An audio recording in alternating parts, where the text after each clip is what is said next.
Jai Shri Krishna. This video is for Goita Olympiad, and today I'm going to continue with the Adhyay number 18. That is Moksha Sannyasa Yoga. Om Shri Paramatmani Namaha. Shlok number 64. Sarvaguhyatamam bhuyash Shruну me paramam vayah Ishtosi me drudamiti tato vakshami te hitam. એનો અનુવાદ એવી રીતે થાય છે કે તું મારો ખૂબ જ વહાલો મિત્ર છે, તેથી હું તને મારો અત્યંત ગુહ્ય એવો પરમ ઉપદેશ કરી રહ્યો છું. તે તું મારી પાસેથી સાંભળ, કારણ કે તે મારા માટે હિતકારક છે, તે તારા માટે હિતકારક છે. અર્જુનને ગુહ્ય જ્ઞાન એટલે બ્રહ્મ જ્ઞાન તથા ગુહ્યતર પરમાત્મા વિશેનું જ્ઞાન આપ્યા પછી ભગવાન હવે તેને ગુહ્યતમ જ્ઞાન આપી રહ્યા છે, અને તે છે પૂર્ણ પુરુષોત્તમ પરમેશ્વરને શરણાગત થવાનું જ્ઞાન. 9મા અધ્યાયના અંતમાં તેમણે કહ્યું હતું, મન મના એટલે કે હર હંમેશ મારું ચિંતન કર. એ જ આદેશનું અહીં ભગવદ્ ગીતાના ઉપદેશના સાર ઉપર ભાર મૂકવા માટે પુનરાવર્તન થયું છે.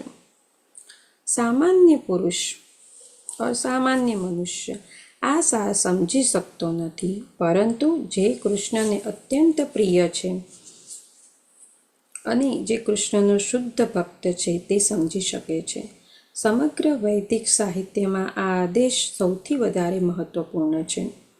આ વિષયમાં કૃષ્ણ જે કહી રહ્યા છે તે જ્ઞાનનો સૌથી વધારે અગત્યનો ભાગ છે.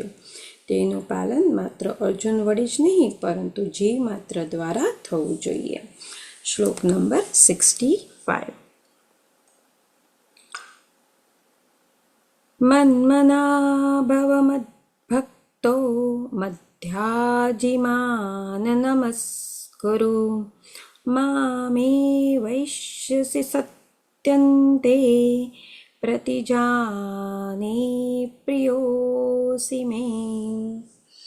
એનો અનુવાદ એવી રીતે છે કે સદૈવ મારું ચિંતન કર, મારું ભક્ત થાવ, મારી પૂજા કર અને મને નમસ્કાર કર. આ પ્રમાણે તું નિશંકપણે મારી પાસે આવીશ. હું તને આ વચન આપું છું, કારણ કે તું મારો બહુ વહાલો મિત્ર છે, એવું ભગવાન શ્રી કૃષ્ણને કહે છે.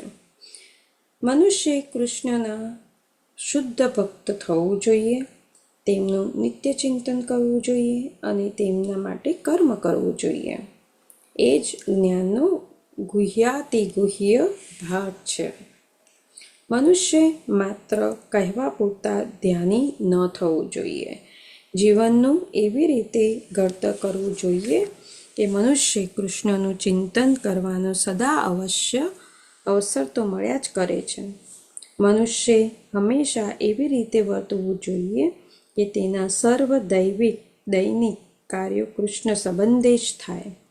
તે જીવનને એવી રીતે વ્યવસ્થિત કરે કે 24 કલાક કૃષ્ણનું ચિંતન થયા કરે. ભગવાનનું વચન છે કે જે મનુષ્ય આવી શુદ્ધ કૃષ્ણ ભાવનામાં રહેશે તે નક્કી કૃષ્ણધામમાં જશે, જ્યાં તે સાક્ષાત કૃષ્ણના સાનિધ્યમાં રહેશે. આ ગુહ્યતમ જ્ઞાન અર્જુનને આપવામાં આવ્યું, કારણ કે તે કૃષ્ણનો બહુ વહાલો મિત્ર છે. જે કોઈ મનુષ્ય અર્જુનના માર્ગનું અનુસરણ કરશે તે કૃષ્ણનો પ્રિય મિત્ર થઈ જશે અને અર્જુને મેળવી હતી તેવી પૂર્ણતા પ્રાપ્ત કરી શકશે. શ્લોક નંબર 66. સર્વધર્માન પરિત્યજ્ય મામેકમ શરણમ વ્રજ અહમ ત્વાં સર્વપાપેભ્યો મોક્ષયિષ્યામિ મા શુચઃ. સર્વ પ્રકારના ધર્મોનો ત્યાગ કર અને મારી શરણમાં આવી જા. હું તારો સર્વ પાપોમાંથી ઉદ્ધાર કરીશ, તું ડર નહીં. ભગવાને જ્ઞાન તથા ધર્મની પદ્ધતિઓનું વિવિધ પ્રકારનું વર્ણન કર્યું છે. બ્રહ્મનું જ્ઞાન, પરમાત્માનું જ્ઞાન, વિવિધ આશ્રમો તથા વર્ણોનું જ્ઞાન, સંન્યાસનું જ્ઞાન, અનાસક્તિ, ઇન્દ્રિય તથા મનનો નિગ્રહ, ધ્યાન વગેરેનું જ્ઞાન. તેમણે અનેક રીતે ધર્મના વિભિન્ન પ્રકારોનું વર્ણન કર્યું છે.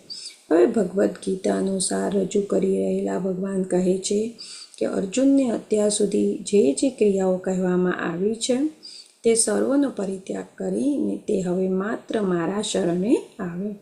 આ શરણાગતિથી તે સર્વ પાપમાંથી ઉઘરી જશે, કેમ કે સ્વયં ભગવાન તેના રક્ષણનું વચન આપી રહ્યા છે. ઓમ શ્રી કૃષ્ણાર્પણમસ્તુ. હરિ નમઃ, હરિ નમઃ, હરિ નમઃ. જય શ્રી કૃષ્ણ.